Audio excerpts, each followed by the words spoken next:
चलिए आज हम सीखने वाले हैं इस डायग्राम के माध्यम से कि कंप्रेसर को कैसे सही माना जाए, कंप्रेसर को कैसे टेस्ट करें, मल्टीमीटर हो या सीरीज हो, दोनों से कैसे इसको चेक किया जाएगा। तो दोनों को बारी बारी से हम इस डायग्राम के माध्यम से मैं आपको बताऊंगा बहुत सी विस्तार रूप से। आप इस वीडियो को जोर देख के कंप्रेसर को टेस्टिंग कर रहे हैं तो ये टेस्टिंग बहुत अच्छा तरह से आपको समझ में भी आएगा और चेक कर सकते हैं, बहुत ही आसानी से। तो चलिए फर्स्ट हम बताएंगे कंप्रेसर को मल्टीमीटर से कैसे टेस्ट करें, ठीक है। तो उसके बाद कंप्रेसर के प्रेशर टेस्टिंग करेंगे, ठीक है।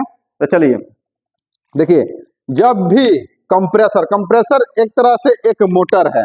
मान लीजिए जैसे हम मोटर को चेक करते हैं कि 3 वायर रहता है, जैसे कि एक रनिंग होता है और एक स्टार्टिंग और एक कॉमन, ठीक है। कहीं कहीं 4 भी रहता है। तो 4 में जैसे होता क्या है कि मान लीजिए रनिंग का एक नोब और दूसरा नोब रहता है और स्टार्टिंग का एक नोब और दूसरा नोब भी रहता है।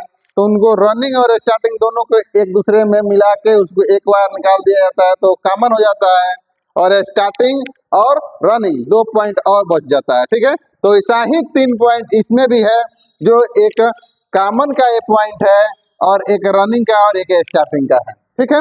तो इसको हमको क्या करना है, चेक करना है। तो फर्स्ट हम मल्टीमीटर से चेक करेंगे कि क्या हमारा ये सही मान इसका आ रहा है कि नहीं आ रहा है।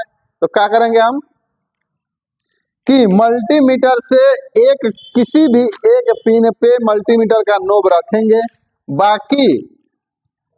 बाकी एक दूसरे पे देखेंगे नोब सटा के उस पे कि कुछ ना कुछ रीडिंग प्रदर्शित कर रहा है या नहीं। जैसे मान लीजिए हमने यहाँ रनिंग पर रखा और रनिंग पर नहीं, स्टार्टिंग पर रखा और कॉमन पर रखा, तो दोनों पे कुछ ना कुछ मान आना चाहिए। उसके बाद फिर हमने रनिंग पर रखा तो इसमें भी कुछ मान आना चाहिए, मतलब तीनों से सेम नहीं आना चाहिए, तीनों में असमान रीडिंग आना चाहिए, क्योंकि इन्वर्टर कंप्रेसर का मैं बात कर रहा हूँ, ठीक है। ये इन्वर्टर टाइप कंप्रेसर नहीं है, उसको भी बताऊंगा इन्वर्टर टाइप कंप्रेसर को भी कैसे चेक किया जाएगा। ये नॉन इन्वर्टर कंप्रेसर का है, ठीक है। तो इसको हम क्या करेंगे, तीनों पे असमान रीडिंग आना चाहिए मल्टीमीटर से चेक करने पे, ठीक है। जो अगर असमान रीडिंग आ रहा है तो हम समझेंगे कि 50% सही माना जाएगा। उसके बाद क्या करेंगे, किसी एक पे मल्टीमीटर का नोब रखेंगे, उसके बाद ऑडी और चेक करेंगे। जो अगर बॉडी पर लगाएंगे, मान लीजिए यहाँ पिन है, उसका पाइप पे जो रहता है थोड़ा घिस के वहां पर लगाया जाएगा। जो अगर यहाँ पे कंटिन्यूटी या कुछ रीडिंग शो कर रहा है तो समझेंगे कि एक बिंडिंग इसका शॉर्ट हो चुका है, एक खराब हो गया है, ठीक है। चलिए इसको हमने समझा। उसके बाद मल्टीमीटर का बात खत्म हुआ। दूसरा बात, इसको क्लैंप मीटर से भी आप चेक कर सकते हैं। जैसे कि आप फर्स्ट इसको स्टार्ट करेंगे, स्टार्ट करने के बाद अपना एम्पियर देखेंगे, जो एम्पियर 3 एम्पियर 4 एम्पियर जो ले रहा है, नहीं हाई एम्पियर ले रहा है, तो तब भी समझेंगे कि ये मतलब चलने वाला नहीं है कंप्रेसर, ये नहीं चलेगा। उसके बाद क्या करना है, अब चेक करना है इससे, क्या है ये सीरीज बोर्ड, ठीक है। तो सीरीज बोर्ड से कैसे चेक करना है, इसको भी जैसे मैंने मल्टीमीटर से बताया कि एक नोब पर रखेंगे, उसके बाद दोनों पिनों पे बारी बारी से हमने चेक करेंगे।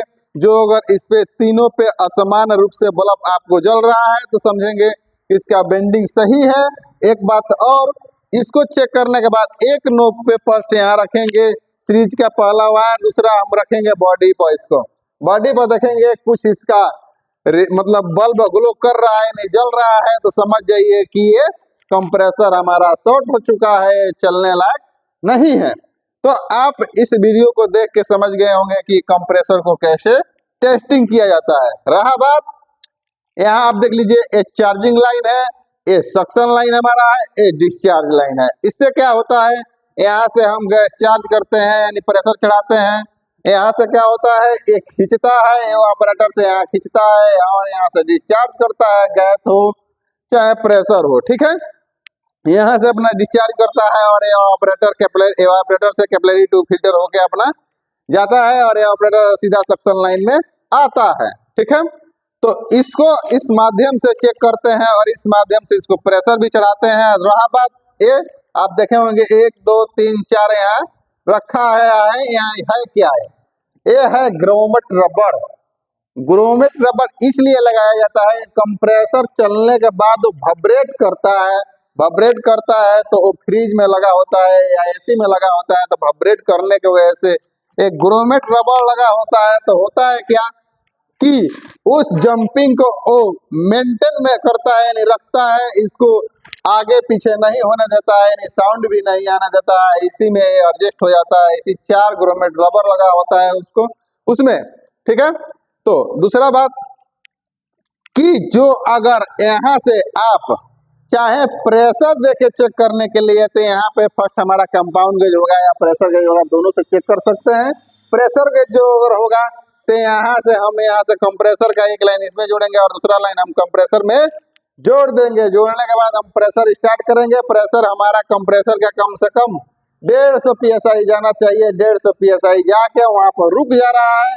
रुकने के बाद हम दूसरा कंप्रेसर इसको बंद करेंगे। बंद करने के बाद जो अगर धीरे धीरे हमारा सुई इस कंप्रेसर का प्रेशर से डाउन हो रहा है, धीरे धीरे डाउन हो रहा है, तो इसको सही मानेंगे, ये चल सकता है।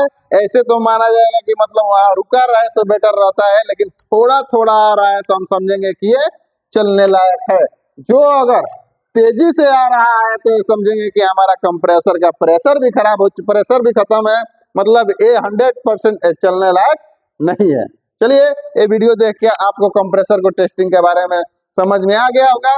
जो अगर इससे रिलेटेड कोई सवाल या सुझाव जो अगर हो तो कमेंट जरूर कीजिएगा।